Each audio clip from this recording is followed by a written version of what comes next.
अपने अपने घर जाकर सो रहो, डरने की कोई बात नहीं है। तब सब लोग सिर नवाकर घर गए। जब से कर्णफूल पृथ्वी पर गिरा, तब से मंदोदरी के हृदय में सोच बस गया।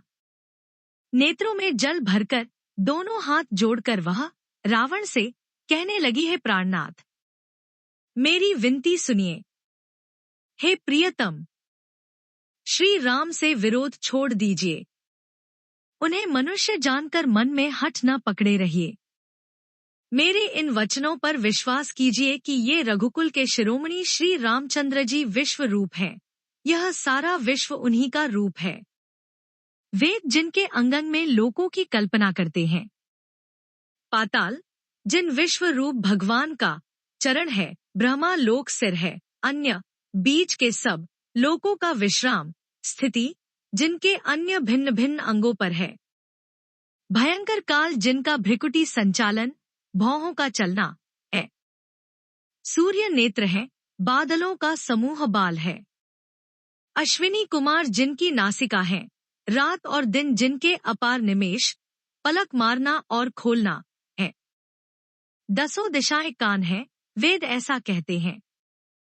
वायु श्वास है और वेद जिनकी अपनी वाणी है, लोभ जिनका अधर होठ है, यमराज भयानक दांत है, माया हंसी है, दिक्पाल भुजाएं हैं, अग्नि मुख है, वरुण जीभ है, उत्पत्ति पालन और प्रलय जिनकी चेष्टा क्रिया है, 18 प्रकार की असंख्य वनस्पतियां जिनकी रोमावली हैं, पर्वत अस्थियां हैं, नदियां नसों का जाल है, समुद्र पेट है और नरक जिनकी नीचे की इंद्रियां हैं। इस प्रकार प्रभु विश्वमय है, अधिक कल्पना ऊहापोह क्या की जाए। शिव जिनका अहंकार है, ब्रह्मा बुद्धि है, चंद्रमा मन है और महान विष्णु ही चित्त है। उन्हीं चराचर रूप भगवान श्री राम जी ने मनुष्य रूप में निवास किया है। हे प्राणपति सुनिए, ऐसा विचार कर प्रभु से वैर छोड़कर श्री रघुवीर के चरणों में प्रेम कीजिए, जिससे मेरा सुहाग न जाए। पत्नी के वचन कानों से सुनकर रावण खूब हंसा और बोला, अहो, मोह अज्ञान की महिमा बड़ी बलवान है। स्त्री का स्वभाव सब सत्य ही कहते हैं कि उसके हृदय में 8 अवगुण सदा रहते हैं। साहस, झूठ, चंचलता, माया, छल, भय, डरपोकपन, अविवेक, मूर्खता, अपवित्रता और निर्दयता। तूने शत्रु का समग्र विराट रूप गाया और मुझे उसका बड़ा भारी भय सुनाया।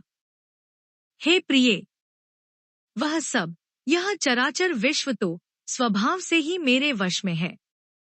तेरी कृपा से मुझे यह अब समझ पड़ा। हे प्रिये, तेरी चतुराई मैं जान गया। तू इस प्रकार इसी बहाने मेरी प्रभुता का बखान कर रही है।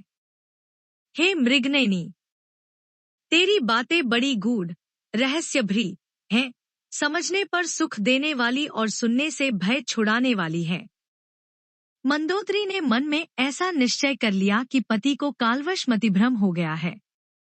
इस प्रकार अज्ञानवश बहुत से विनोद करते हुए रावण को सबेरा हो गया। तब स्वभाव से ही निडर और घमंड में अंधा लंकापति सभा में गया।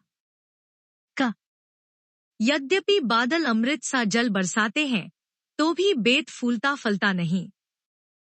इसी प्रकार चाहे ब्रह्मा के समान भी ज्ञानी गुरु मिले, तो भी मूर्ख के हृदय में चेत ज्ञान नहीं होता।